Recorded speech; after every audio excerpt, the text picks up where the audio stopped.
Hello मेरे प्यारे बच्चों, कैसे आप सभी? Hope all are you doing great. मैं धर्मेंद्र सिंह डोडिया स्वागत करता हूं आप सभी का अपने YouTube channel easy to learn में। दोस्तों, जैसा कि आप सभी को पता है कि एमपी बोर्ड ने हमें 4 प्रैक्टिस सेट पेपर दिए हैं, जिनमें से प्रोबेबिलिटी है कि अधिकांश चीज़ें जो हमारी बोर्ड एग्जाम के पेपर में बैठने वाली है। और साथ साथ में इसका मोटो ये भी रहा है कि कम से कम 4 प्रैक्टिस सेट पेपर दिए जाएँ बच्चों को, ताकि वो एग्जाम से पहले एक बार सारा चीज़ें जो है वो रिवाइज कर पाएँ। तो इसी उद्देश्य को सामने रखते हुए मैंने भी आपके लिए जो ग्रामर से रिलेटेड चारों सेट में जो ग्रामर आई है उसको मैं 1 बाय 1 क्लियर करवाने वाला हूँ। आज हम अपना फर्स्ट प्रैक्टिस सेट पेपर जो है उसकी ग्रामर को देखने वाले हैं, जिसके अंदर हम डूएस डायरेक्ट वाले सेंटेंस भी करेंगे और फिलअप वाले सेंटेंस भी करेंगे।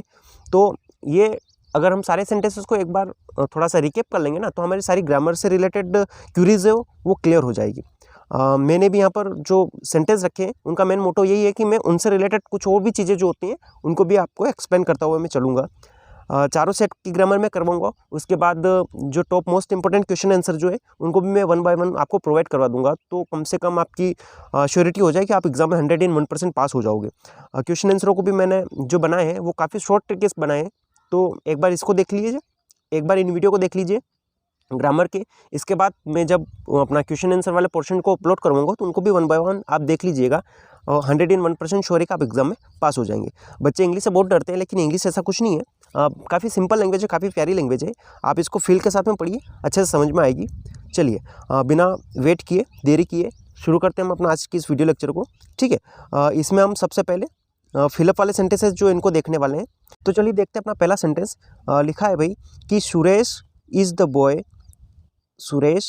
Boy who has got a place in merit list. जिसने मेरिट लिस्ट में स्थान प्राप्त किया है वो कौन है भाई? सुरेश। इसके बारे में हम डिस्कस कर रहे हैं। और यहाँ पर जो हमें आर्टिकल फिल करना है, यानी ए एन द जो है इसको हमें यूज़ करना है। अब यहाँ पर क्या आएगा, तो एक बार फिर से सेंटेंस को देखते हैं कि सुरेश इज द बॉय, यानी सुरेश लड़का है, who has got a place in merit list. जिसने क्या किया है, मेरिट लिस्ट में प्लेस जो है वो प्राप्त किया है। तो हम बात किसकी कर रहे हैं? सुरेश की। और यहाँ पर ये जो बॉय लिखा है ये इसी सुरेश के बारे में बात कर रहा है। दैट मीन्स यानी हमें पहले से जानकारी सुरेश के बारे में है और उसी सुरेश के बारे में हम आगे भी डिस्कस कर रहे हैं। दैट मीन्स यहाँ पर हमें क्या करना पड़ेगा? द को लगाना पड़ेगा, क्योंकि जिन नाउन वर्ड के बारे में हमें जानकारी होती है उनसे पहले हम क्या करते हैं? द को यूज़ करते हैं। सो यहाँ पर हमें द लगाना पड़ेगा। अच्छा, ए और एन कहाँ लगता है भाई? तो ए और एन जो है वो इंडेफिनिट आर्टिकल से पहले लगते हैं, यानी जो सामान्य से नाउन वर्ड होते हैं उनसे पहले हमें ए और एन को लगाना पड़ता है। और इनको लगाने के लिए हमें क्या करना पड़ता है? उनका प्रोनाउंसिएशन जो है, उच्चारण जो है उसको हमें देखना पड़ता है। ठीक है, जैसे मैं कहूँ कि बाइक क्या है भाई? बाइक की बात हम करें तो बाइक एक कॉमन वर्ड है।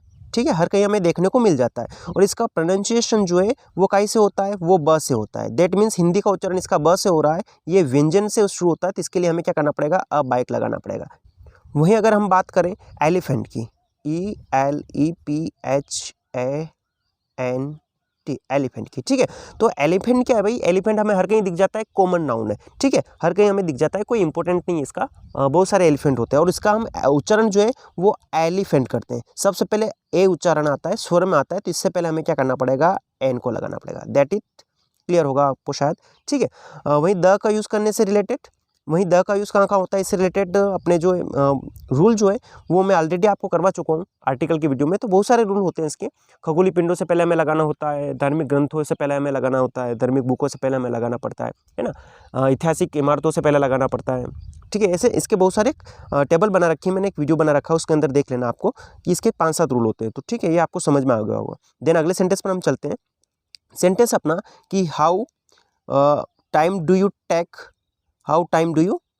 Take to reach your school, ये सेंटेंस अपना। ठीक है, how time do you take to reach your school, यानी स्कूल पहुंचने में आप कितना टाइम लेते हैं। और इसके अंदर हमें क्या करना है? इसके अंदर हमें सम, एनी और मच, मेनी जो है 4 पेयर्स चलते हैं, इन वर्डों को हमें लगाना है। यहाँ पर हमारे पास ऑप्शन में है मेनी, मच और एनी। ठीक है, यहाँ पर हमारे पास ऑप्शन में मेनी, मच और एनी, इनको हमें फिल करना है। देखिए यहाँ पर क्या होगा, जब भी सेंटेंस के स्टार्ट में ही हाउ दे दिया जाए और पीछे क्वेश्चन मार्क हो और वहाँ पर हमें मेनी, मच और एनी को लगाना पड़े, तो ऐसी कंडीशन में हमें कुछ भी नहीं करना है, सिर्फ उस नाउन वर्ड को देखना है कि किससे पहले हमें मच, मेनी और एनी को लगाना है। दूसरी बात, एनी तो ऐसी कंडीशन में आएगा ही नहीं, क्यों? क्योंकि ये इंटरोगेटिव सेंटेंस तो है, लेकिन ये स्टार्ट हाउ से हो रहा है और हाउ मच और हाउ मेनी की ही पेयर होती है, यही हमें लगाना होता है। दैट मीन्स यहाँ पर एनी तो आएगा नहीं, एनी को हटा देते हैं। अब हमारे पास बचा ऑप्शन मैनी और मच। अब यहाँ पर क्या आएगा? यहाँ पर नाउन वर्ड जो दिया गया है वो टाइम है, और टाइम क्या होता है? अनकाउंटेबल नाउन होता है। हम टाइम को कभी नहीं गिन सकते। हम कभी ऐसा नहीं करते हैं कि 5 टाइम है मेरे पास 10 टाइम है, ऐसा कभी नहीं करते। हम क्या करते हैं? मेरे पास 1 आवर है, मेरे पास 20 मिनट है, ऐसा हम बोलते हैं। यानी हम मिनट और सेकेंड्स और आवर जो है इनको काउंट करते हैं, लेकिन टाइम को काउंट नहीं करते। एज सिमिलर मनी में भी होता है, मनी को हम काउंट नहीं करते। हम क्या करते हैं? रुपये पैसों को काउंट करते हैं, लेकिन मनी को कभी काउंट नहीं करते। हम किसी से पैसे उधार लेते हैं तो ऐसा नहीं बोलते तू मेरे को 1000 मनी दे दे, 1000 मनी नहीं देते हम, ठीक है? हम बोलते हैं 1000 रुपये दे दे। दैट मीन्स ये क्या है? अनकाउंटेबल नाउन है। और क्लियर कट आपको ये पता होगा कि मेनी को हम क्या करते हैं? काउंटेबल नाउन के लगाते हैं, और मच जो है उसको अनकाउंटेबल नाउन के लिए लगाते हैं। दैट मीन्स यहाँ पर टाइम अनकाउंटेबल नाउन जिसको हम नहीं गिन सकते, यहाँ पर हमें क्या करना पड़ेगा? मच को लगाना पड़ेगा। इतना क्लियर है क्या आपको? ठीक है, तो यहाँ पर आंसर में आएगा अपना मच। ठीक है, अगले सेंटेंस पर चलते हैं। देन अगला सेंटेंस है अपना कि ही इज़ गुड इंग्लिश। वो क्या है भाई? अच्छा है, काई में इंग्लिश में अच्छा है। ठीक है, किसी सब्जेक्ट में जब हम अच्छे होने की बात करेंगे तो वहाँ पर हमें क्या करना पड़ेगा? वो अवस्था को शो करता है, कुछ सब्जेक्ट के ऊपर उसकी कमांड बेटर है, तो इसके लिए हमें क्या करना पड़ता है? इसके अंदर हमें ऑप्शन जो दिए हैं वो दिए हैं एट, टू और इन। तो यहाँ पर हमें क्या करना पड़ेगा? एट को लगाना पड़ेगा। He is good at English. वैसे ऑब्वियसली अगर डीप रूल को समझा जाए तो यहाँ पर इन आ सकता है, लेकिन एमपी बोर्ड वालों ने अपने को आंसर की दी है, उसमें 8 ही लिख रखा है। दैट मीन्स हमें भी यहाँ पर क्या करना पड़ेगा? 8 ही फिल करना पड़ेगा, तभी हमें नंबर भी लगा। दैट इज इसलिए हमें यहाँ पर 8 को याद रखना है कि किसी भी सब्जेक्ट में कोई पूर्ण है तो उसके लिए हमें क्या लगाना पड़ेगा? 8 लगाना पड़ेगा। ठीक है, ये अवस्था को शो करता है। तो ये 3 सेंटेंस आपको समझ में आ गए। देन अगले सेंटेंस पर हम चलते हैं। चौथा सेंटेंस अपना सारे एक साथ प्ले हो गए क्या? चलो ठीक है, देख लेते हैं। अगले वीडियो में मैं इसको सुधार दूंगा, 1 बाय 1 प्ले करेंगे इनको। ठीक है, अभी चौथा सेंटेंस देखते हैं। लिखा है कि English is in many countries. English is many countries. यहाँ पर हमें स्पीकिंग लगाना है, स्पोकन लगाना है और स्पीक लगाना है। ठीक है, अभी बेसिक सा है, अगर बच्चे देखेंगे तो यहाँ पर इज लिख रखा है, दैट मीन्स स्पीकिंग लगा देते हैं, है ना? ये कॉमन एरर हम एग्जाम में करके आते हैं। तो बिल्कुल भी वो एग्जाम में क्वेश्चन बनाया उसने तो इतना तो सोचा ही होगा कि कम से कम बच्चों को कंफ्यूज किया जाए। ईज को देखकर हमें स्पीकिंग नहीं लगाना है। यहाँ पर थोड़ा सा अलग सेंस है। ये सेंस जो है अपना पैसिव वाला है, क्योंकि इंग्लिश यहाँ पर दे दी गई है, स्टार्टिंग में इंग्लिश को दे दिया गया है और इन मैनी कंट्रीज लिखा गया है भाई। तो ये क्या है? पैसिव सेंटेंस है। ये क्या है भाई? पैसिव सेंटेंस है। क्यों? क्योंकि इंग्लिश कोई काम नहीं करती, इंग्लिश एज ऑब्जेक्ट होता है, उसको आगे बिठा दिया गया है, इसको पैसिव बना दिया गया है। और आप सभी को पता है कि पैसिव में हम क्या करते हैं? एक्शन का थर्ड फॉर्म लगाते हैं। दैट मीन्स यहाँ पर स्पोकन लगाना पड़ेगा। English is spoken in many countries, यानी इंग्लिश जो है वो बोली जाती है बहुत सारी कंट्रीज में। इंग्लिश यहाँ पर काम नहीं कर रही, कुछ इंग्लिश को बोला जा रहा है। दैट मीन्स यहाँ पर इंग्लिश कोई काम नहीं कर रही, इंग्लिश एज ऑब्जेक्ट है, ऑब्जेक्ट को पहले रखा गया है। दैट मीन्स ये पैसिव सेंटेंस है। ठीक है, ये आपको समझ में आ गया होगा। देन हम अगले सेंटेंस पर चलते हैं। भाई सेंटेंस अपना कि द मैन, ठीक है, द पुलिस अरेस्टेड, जिसको पुलिस ने अरेस्ट किया है, last night is a thief. वो क्या है भाई? एक चोर है। ठीक है, यहाँ पर भी पैसिव का सेंटेंस दिया था और इसको थोड़ा सा इसको भी देखना। द मैन यानी आदमी, द पुलिस अरेस्टेड, जिसको पुलिस ने अरेस्ट किया है। भाई बात किसकी कर रहे हैं? आदमी की। और जिसको पुलिस ने अरेस्ट किया है, यहाँ पर आदमी ने कुछ नहीं किया है, पुलिस वालों ने अरेस्ट किया है। ठीक है, अरेस्ट किया last night is a big thief. वो क्या है? एक बड़ा थीफ है। अब थोड़ा सा एक्शन को और अपना जो हेल्पिंग वर्ब है इसको देख लीजिए। यहाँ पर लिख रखा है इज, ठीक है, और यहाँ पर लिख रखा है अरेस्टेड। थोड़ा सा लॉजिक देखिए, यहाँ पर इज है मतलब इज आर एम है। ऑब्वियसली इज आर एम अगर एक्टिव के अंदर होता तो यहाँ पर अरेस्टिंग आता, और यहाँ पर इसने कर क्या रखा है? अरेस्टेड कर रखा है। इतना क्लियर है क्या आपको? यहाँ पर है हेल्पिंग वर्ब, हमारे पास इज है, ये हेल्पिंग वर्ब हमें इज दे रखी है, और यहाँ पर हमें दे रखा है अरेस्टेड। दैट मीन्स ये भी क्या है? एक्शन के साथ में थर्ड फॉर्म लगा रखा है, और इज आर एम के साथ में एक्शन का थर्ड फॉर्म है, तो ये भी क्या है? अपना पैसिव सेंटेंस है। ठीक है, ये भी क्या दे रखा है? इसने पैसिव सेंटेंस दे रखा है। अब देखिए पैसिव सेंटेंस में हम क्या करते हैं? हु को बाय हुम कर देते हैं। इतना क्लियर है क्या? जब सेंटेंस में हु होता है तो उसको हम पैसिव बनाते हैं, बाय हुम कर देते हैं। तो यहाँ पर बाय हुम नहीं करके इसने सिर्फ हुम लिखा है। दैट मीन्स हमें आंसर में भी यहाँ पर क्या लिखना पड़ेगा? हुम लिखना पड़ेगा। ये भी अपना पैसिव का सेंटेंस है। The man whom the police arrested, व्यक्ति जिसको पुलिस ने अरेस्ट किया है। ठीक है, व्यक्ति ने कुछ नहीं किया, पुलिस वालों ने उसको अरेस्ट किया, यानी जो इसने लिखा है ये मैन, ये एज अ ऑब्जेक्ट यहाँ पर आया हुआ है। ठीक है, इतना क्लियर है क्या आपको? ठीक है, तो यहाँ तक की रामलीला आपको समझ में आ गई होगी। देन अपना छठा सेंटेंस देखते हैं। No sooner did the thief see the police, यानी जब पुलिस को देखते हैं थीफ, द रेन अवे, वो भाग जाते हैं। तो सीधी सी बात है, यहाँ पर पेयर है नो सूनर। ठीक है, और मैं इसको थोड़ा सा साइड में कर देता हूँ। ठीक है, अब देख लीजिए। ठीक है, नो सूनर दे रखा है यहाँ पर, और हमें क्या करना है? देन और टू लगाना है। तो ऑब्वियसली नो सूनर देन होता है, टू तो लगता नहीं है, यहाँ पर हटा दो। ठीक है, अब ये देन समय के साथ में देन वाला आता है, तो ये देन नहीं लगाना है हमें, और ये THAN तुलना वाला देन लगाना है। ठीक है, तो यहाँ पर ये देन आएगा। दैट इज क्लियर हो गया होगा, ये आप दैट्स इट क्लियर हो गया होगा, आपको ये समझ में आ गया होगा। देन हम अगले सेंटेंसेस पर चलते हैं। इसके बाद जो हम अपने डूएस डायरेक्ट के सेंटेंसेस को देखने वाले हैं, वन बाय वन सारे सेंटेंसेस को हम क्लियर करने वाले हैं, ठीक है। तो अपना यहाँ पर डूएस डायरेक्ट में पहला सेंटेंस लिखा है इसने, सीता डज नॉट सिंग और शी डज नॉट डांस। दोनों सेंटेंस है अपने, दोनों का सेंस जो है वो हो रहा है अपना नेगेटिव, ठीक है। और यहाँ पर हमें क्या करना है, नाइदर नोर की पेयर को कंबाइन करके इन सेंटेंस को फिर से लिखना है, इन दोनों सेंटेंसों को कंबाइन करना है नाइदर नोर से, ठीक है। अब यहाँ पर दोनों ही बातें नेगेटिव है, तो इन जब नेगेटिव सेंस जो होते हैं उनको जोड़ने के लिए हमें कुछ भी नहीं करना है। सबसे पहले सीता लिखो, ठीक है, जो अपना सब्जेक्ट है उसको एज इट इज लिख देते हैं हम, ठीक है। ये सीता ऐसा ऐसा हमने यहाँ पर लिख दिया। इसके बाद नाइदर लगा देते हैं, इसके बाद क्या कर देते हैं, नाइदर लगा देते हैं। और इसके बाद जो पहला सेंटेंस उसका नेगेटिव पार्ट जो उसको हटा देते हैं और उसको क्या करते थे, सिंग्स कर देते हैं, ठीक है। डज था, यहाँ पर क्या था, डज था, इसलिए मैंने एक्शन में एस या एस लगा दिया, इसको सिंग्स कर दिया, ठीक है। देन दूसरा सेंटेंस में भी शी हम लिख चुके हैं, सीता के बारे में लिख चुके हैं। सी किसके बारे में बता रहा है, सीता के बारे में ही बता रहा था, यहाँ पर सीता के बारे में ही बता रहा है, तो इसको मैं डबल लिखने की आवश्यकता नहीं। अच्छा, नोट लगाने तो भी नेगेटिव सेंस है, तो यहाँ पर ये डज नॉट लिखने की भी आवश्यकता नहीं है। अब डज था तो हमें सिर्फ डेंस लिखना है, एक्शन।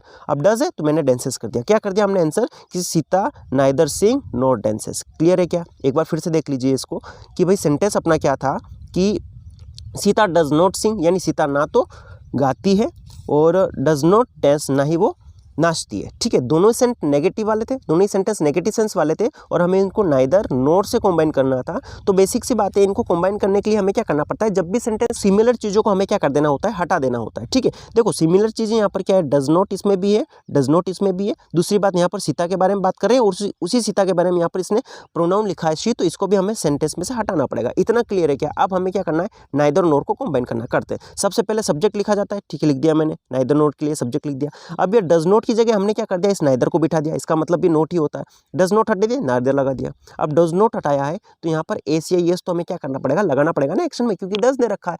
अगर डज होता है तो एस या एस लगाते हैं, अगर डू होता है तो हमें एक्शन में कुछ भी लगाने की आवश्यकता नहीं पड़ती है। अगर डिड होता है तो हमें एक्शन में सेकंड फॉर्म करना पड़ता है। तो अगर यहाँ पर डिड होता तो यहाँ पर सिंग का सेंग कर देता मैं, सिंग सेंग संग होता है ना, तो सेंग कर देता है यहाँ पर। इतना समझ में आया क्या आपको? ठीक है, तो मैंने यहाँ पर क्या कर दिया, सिंग से कर दिया, ठीक है। इसके बाद देखो सी भी हटाना पड़ेगा हमें और डज नॉट भी हटाना पड़ेगा। ऑब्वियसली हम क्या कर रहे हैं, नोट लगा रहे हैं, इसलिए नेगेटिव सेंस लगा रहे हैं तो नोट तो ऑब्वियसली हटेगा ही सी। अगर यहाँ से ये डज हटेगा तो एक्शन में एस बिठा देगा ये, तो मैंने क्या कर दिया, डेंसेस कर दिया। क्लियर है क्या? समझ में आ गया होगा आपको ये सेंटेंस, ठीक है। देन अगले सेंटेंस पर हम चलते हैं। दूसरा सेंटेंस अपना कि इफ अनलेस वाला सेंटेंस आ गया अपना कि भाई if Rajesh does not act now, यदि भाई राजेश अभी से काम नहीं करता है तो ही विल लॉस एवरीथिंग, वो सब कुछ खत्म कर देगा, खो देगा, सब कुछ लॉस हो जाएगा उसका, ठीक है। हमें क्या करना है, इस सेंटेंस में हमें अनलेस को लगाना है, ठीक है। देखिए क्या होता है इसका मैटर कि देखिए इफ यानी जो होता है वो होता है अपना यदि, और अपना जो अनलेस जो होता है इसका मतलब होता है यदि नहीं, यदि नहीं। तो यहाँ पर हमें क्या करना है, यदि नहीं लगाना है, यदि दे रखा है सिर्फ और नहीं हमें लगाना है। तो सबसे पहली कंडीशन तो हमें क्या कर देनी है कि इफ़ को हटाकर अनलेस लगा देना है। सबसे पहले रिप्लेस हमने किया इफ़ को, किससे कर दिया भाई, इफ़ को रिप्लेस कर दिया हमने अनलेस से। ये इफ़ हटाकर हमने क्या कर दिया, अनलेस लगा दिया। बात को समझना, इफ़ यानी सिर्फ यदि था, हमने क्या कर दिया, यदि नहीं लगा दिया है, ठीक है। अब देखना यहाँ पर सिर्फ यदि था और नोट इसमें हमने लगा दिया है, तो क्या इस सेंटेंस में नोट था क्या? हाँ, यहाँ पर भी तो नोट था। अभी हमने यदि से यदि रिप्लेस कर दिया और इसके साथ में यहीं पर हमने अनलेस में ही क्या कर दिया, नोट को भी लगा दिया है, क्योंकि यदि नहीं अनलेस कंप्लीट हो जाता है तो हमें यहाँ पर क्या करना पड़ेगा, डज नोट को हटाना पड़ेगा। क्या करना पड़ेगा, डज नोट को हटाना पड़ेगा। अभी मैंने इस वाले सेंटेंस में आपको समझाया था कि डज हटता है तो हमें एक्शन में क्या करना पड़ता है, एस या एस लगाना पड़ता है। तो ये राजेश तो ऐसा ऐसा आ जाएगा, अनलेस राजेश ऐसा ऐसा। डज नोट हटा दिया हमने, एक्ट को एक्ट्स कर दिया और पीछे के सेंटेंस हमें कोई लेना देना नहीं होता है, ठीक है। तो ये आपको समझ में आएगा। एक बार फिर से देखिए कि भाई होता क्या है कि हमें जब इफ़ अनलेस लगाना होता है तो हमें ये समझना है कि इफ़ यानी होता है यदि और अनलेस यानी होता है यदि नहीं, ठीक है। जब हमने यदि को हटाकर यदि नहीं लगा दिया है तो हमें क्या करना पड़ेगा, इस सेंटेंस को बैलेंस करना पड़ेगा। यहाँ तक का पार्ट और इसके बाद का जो पार्ट, इन दोनों सेंटेंस को हमें क्या करना पड़ता है, बैलेंस करना पड़ता है। दैट मीन्स यहाँ पर नहीं आ गया, अगर मैं इस सेंटेंस को ऐसा ऐसा लिखता तो एक बार यहाँ पर नहीं हो जाता, एक बार फिर से सेंटेंस के बीच में नहीं आ जाता, तो डबल डबल नहीं हो सकता है ना। इसलिए हमें क्या करना पड़ेगा, इस नहीं को क्या करना पड़ेगा, हटाना पड़ेगा, ठीक है। तो यहाँ पर हमने इस डज नॉट को हटाकर एक्ट्स कर दिया है। क्या कर दिया है, एक्ट्स कर दिया है, ठीक है। और पीछे का सेंटेंस एज इट इज हमने यहाँ पर लिख दिया है, ये आपको दिख रहा होगा, ठीक है। ये ही विल लॉस एवरीथिंग ऐसा का ऐसा हमने लिख दिया है, ठीक है। देन अगले सेंटेंस पर चलते हैं हम।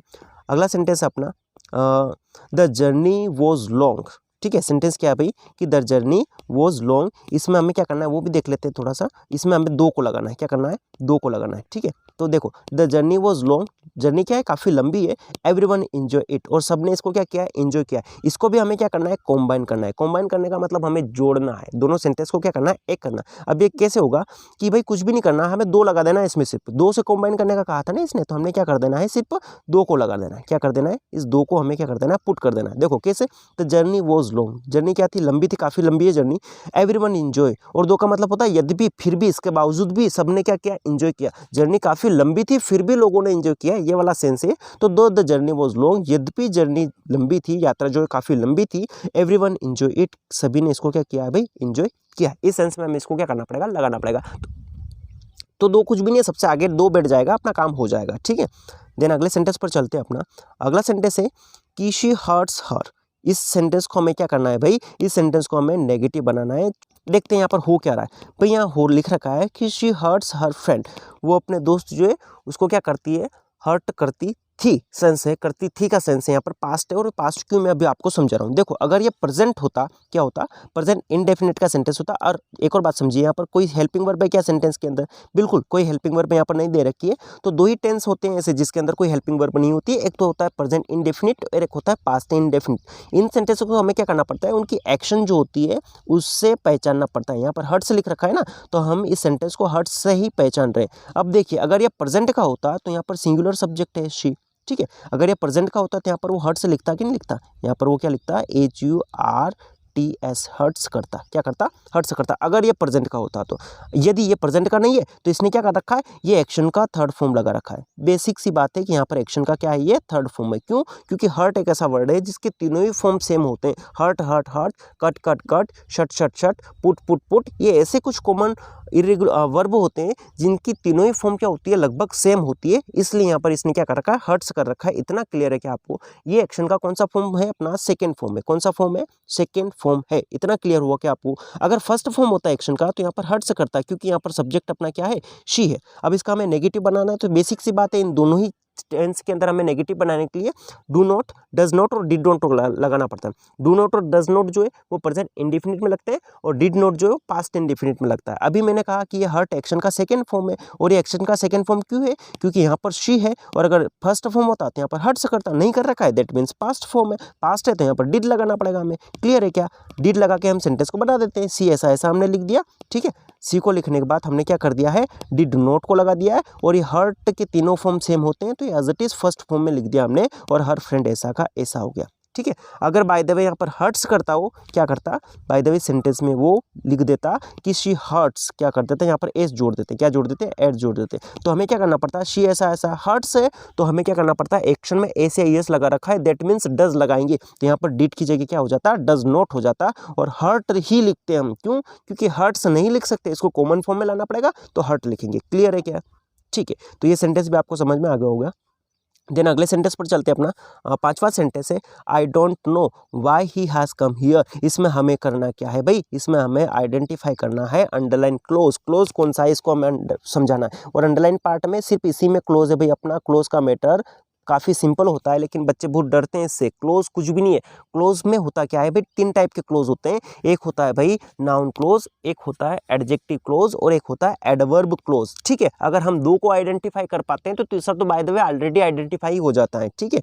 अब मैं आपको यहाँ पर समझा रहा हूँ, इसको हमें समझना है। पहले तो 2 क्लोज जो होते हैं ना, हर एक सेंटेंस जो होते हैं ना उसके अंदर एक से ज़्यादा क्लोज हो सकते हैं। मैं ज़्यादा डिटेल पे नहीं जाऊँगा, जो काम की बात है उसी को मैं आपको समझाऊंगा, ठीक है। देखो क्लोज को आइडेंटिफाई करना, इतना तो समझ में आ गया ना। तो क्लोज वाला पार्ट ये है, ये इतना पार्ट जो है अपना क्लोज वाला, ये डिपेंडेंट क्लोज है, ये इंडिपेंडेंट क्लोज है। आई डोंट नो, मैं नहीं जानता, ये अपना स्वतंत्र सेंटेंस है, किसी के ऊपर डिपेंड नहीं है। और why he has come here, वह यहाँ पर क्यों आया है, ये अपना इस पहले वाले सेंटेंस के ऊपर डिपेंड है, तो ये डिपेंडेंट क्लोज है, और ये इंडिपेंडेंट क्लोज है। हमारा क्लोज यही है, और इसी को पहचाना है कि ये नाउन क्लोज है, कि एडजेक्टिव क्लोज है, या एडवर्ब क्लोज है। चलिए अब ट्रिक की बात कर लेते हैं। तो जब भी हम सेंटेंस को पढ़ेंगे, जो वर्ड अपना कनेक्टर दे रखा है, कंजंक्शन के रूप में जो वर्ड दे रखा है, इस वर्ड को देखो कि सेंटेंस के अंदर इसका उच्चारण क्या निकल रहा है।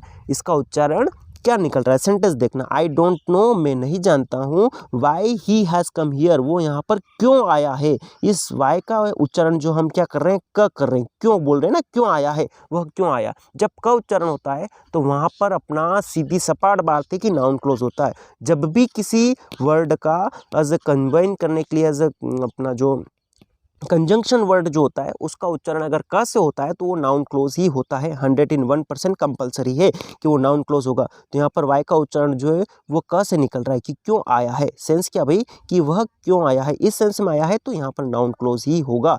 और जब आगे एडवर्ब क्लॉज आएगा तो वहाँ पर क्या होगा, मैं अगले सेंटेंसेस में आ रहे हैं, अगले अपना जो सेट है ना उन सेटों में अपना एडवर्ब क्लॉज के बारे में अब आएगा और उन सब के बारे में आगे 1 बाय 1 आपको बताता रहूँगा। ठीक है, चलिए अगला सेंटेंस देखिए।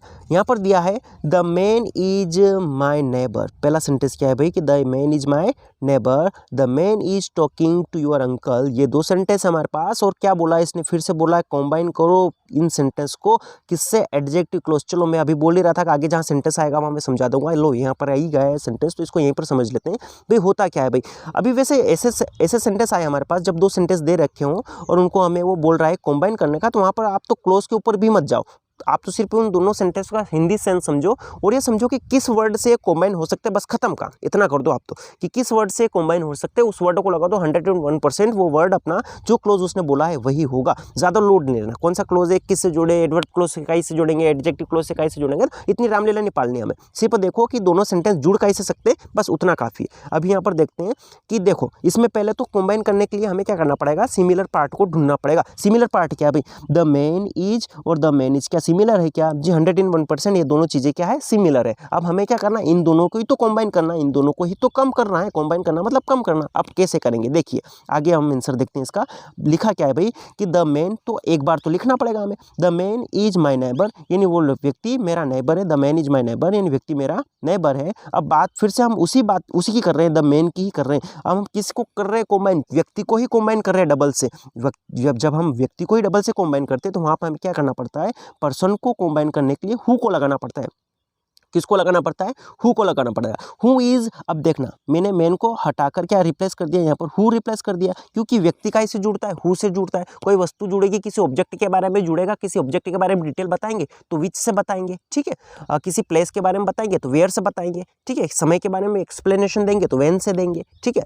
जब हम नेगेटिव सेंस की बात करेंगे तो बट लगाएंगे, ठीक है। कहीं पर हम कारण बताएंगे तो सिंस, एज और बिकॉज को लगाएंगे। ये ऐसी कॉमन सी बात है, जहाँ जहाँ सेंटेंस आएंगे वहाँ मैं आपको एक्सप्लेन करता रहूंगा। लेकिन अभी यहाँ समझ लेते हैं बेसिक सी बात कि हमने पहले सेंटेंस को तो ऐसा लिख दिया, the man is my neighbour, ऐसा लिख दिया। जब दूसरे सेंटेंस की हमने शुरुआत करी है तो इसमें जो सिमिलर पार्ट है उस सिमिलर पार्ट को हमने क्या कर दिया है भाई, हटा दिया। यहाँ से सिमिलर पार्ट क्या था, द मैन इज था, इस द मैन इज को मैंने क्या कर दिया, इज तो लगाना पड़ेगा हेल्पिंग वर्ब में ऑब्वियसली है, तो इसको हमें लगाना पड़ेगा, ठीक है। द मैन को मैं क्या कर दूंगा, हटा दूंगा। अब मैंने द मैन को हटाया तो किससे रिप्लेस किया, उसको पर्सन है तो हु से रिप्लेस किया, ऑब्वियसली बात है हु से रिप्लेस करना पड़ेगा। और फिर is talking to your uncle, ऐसा हमने क्या कर दिया है, लिख दिया, is talking to your uncle, ऐसा मैंने लिख दिया। अब देखिए एडजेक्टिव क्लोज की पहचान क्या होती है, इसका हिंदी सेंस करिए, इस वाले सेंटेंस का यहाँ से यहाँ तक का हिंदी सेंस करिए। क्या हो रहा है, the man is my neighbour यानी व्यक्ति जो मेरा नेबर है, who is talking to your uncle, जो मेरे अंकल से, जो योर अंकल से यानी तुम्हारे अंकल से बात कर रहा है। दैट मीन्स जहाँ एडजेक्टिव क्लोज कॉम्बाइन होगा उसका उच्चारण जो है वो कैसे निकलेगा, ज से उच्चारण जहां भी निकले वो हो जाएगा एडजेक्टिव क्लोज। क्लियर है क्या, ठीक है। एक बार फिर से देख लीजिए इसको कि the man is my neighbour, the man is my neighbour who is talking to your uncle, जो तुम्हारे अंकल से बात कर रहा है वो मैन कौन है, वो मेरा नेबर है। तो यहाँ पर हु का उच्चारण जो है वो ज से निकल रहा है और जब भी ज से उच्चारण निकलेगा वो हो जाएगा एडजेक्टिव क्लोज, और जहाँ पर भी उच्चारण क से निकलेगा वो हो जाएगा नाउन क्लोज, ठीक है। अब ये दोनों से उच्चारण जहाँ नहीं निकलेंगे तो वो हो जाएगा अपना एडवर्ब क्लोज। सीधी सी बात है, अगर क्लोज पहचानने के लिए बोल रहा है तो इस टाइप से हम इसको आसानी से पहचान पाएंगे। वैसे मेरे को नहीं लगता है क्लोज पहचानने वाले सेंटेंस अपने एग्जाम में आएंगे, बेसिक सा वो सेंटेंस इसी टाइप के देंगे क्योंकि कंबाइन द क्लोज, इन वर्डों से हमें सेंटेंस को कंबाइन करना है, ठीक है। तो ये भी आपको समझ में आ गया होगा। कुछ भी नहीं किया हमने, द मैन सिमिलर था, हमने हटा दिया एक को, एक सेंटेंस तो पहला सेंटेंस तो एज इट इज हमने रखा है, पहले ये सारी चीजें हटा देते हैं। अब देखते हैं, ठीक है। पहला सेंटेंस तो हमने एज इट इज रखा है, the man is my neighbour, ऐसा। इसके बाद जब हमने दूसरा सेंटेंस स्टार्ट किया है तो उसका सिमिलर पार्ट द मैन, इसको हटा दिया, ठीक है। जब हमने मैन को हटाया तो उसको किससे रिप्लेस किया, हु से, क्योंकि हु ही तो होता है जो पर्सन के बारे में डिस्कस करता है, तो हु लगा दिया। और is talking to your uncle, ठीक है। दैट्स इट, ये आपको समझ में आऊगा। होप ये प्रैक्टिस सेट पेपर अब जो अपना फर्स्ट है वो आपको अच्छे से क्लियर हो गया होगा। ठीक है, सारे सेंटेंस मैंने एक्सप्लेन करवा दिए। शायद लगता है थोड़ा सा वीडियो बड़ा हो गया होगा, लगभग 20 मिनट के आसपास का वीडियो हो गया होगा, लेकिन हमने एक एक चीज़ को काफ़ी डीप में एक्सप्लेन किया और अच्छे से देखना इन सेंटेंसेस को। इसके बाद 3 सेट और आने वाले हैं, तो आपके सारे आइडियाज़ जो क्लियर हो जाएंगे, आपका थोड़ा जो नॉलेज जो है वो शार्प हो जाएगा। एग्जाम देने के लिए आप जाएंगे तो 101% गारंटीड है कि आप ग्रामर के सेंटेंसेस को गलत करके नहीं आएंगे। ठीक है, देन बात करते हैं क्वेश्चन आंसरों की। तो इसके ऊपर भी मैं 1 बाय 1 वीडियो प्रोवाइड करवा दूंगा, स्पेशली उन बच्चों के लिए जो वीक है। मैं आपको 2 नंबर के क्वेश्चन आंसर को प्रिपेयर करवाने वाला हूँ। समथिंग 40-50 क्वेश्चन ही मैं करवाऊंगा और श्योर है कि उसमें से कम आपके 5-7 क्वेश्चन तो बैठेंगे ही बैठेंगे, यानी 10, 12, 15 नंबर तक का अपना क्वेश्चन आंसर का मैटर बैठ जाएगा, क्लियर हो जाएगा। तो वो वीक बच्चे स्पेशली जो है वो इन वीडियो को देख लीजिए। ठीक है, तो आपका साल भर का जो रट्टा हमने करा है वो सारा इन वीडियो से साफ हो जाएगा, क्लियर हो जाएगा। आपका जो स्टडी पे फोकस नहीं था, पढ़ नहीं पाए प्रॉपर तरीके से ना, तो अगर आप एग्जाम के टाइम में इन वीडियो को देख लोगे तो भी आपका उद्धार हो जाएगा, बेड़ा पार हो जाएगा। और यही मकसद है कि ज़्यादा से ज़्यादा बच्चों तक ये वीडियो पहुँचे और ज़्यादा से ज़्यादा बच्चों की हेल्प हो पाए, कम से कम सब इंग्लिश में पास हो जाए, ये मेरा मोटिव है। ठीक है, फिनिश करते हैं इस वीडियो को, ज़्यादा टॉक नहीं करते हुए। अगले वीडियो में मिलेंगे, हम सेट बी देखेंगे। ठीक है, तब तक के लिए जय हिंद, जय Bharat, take care, bye bye.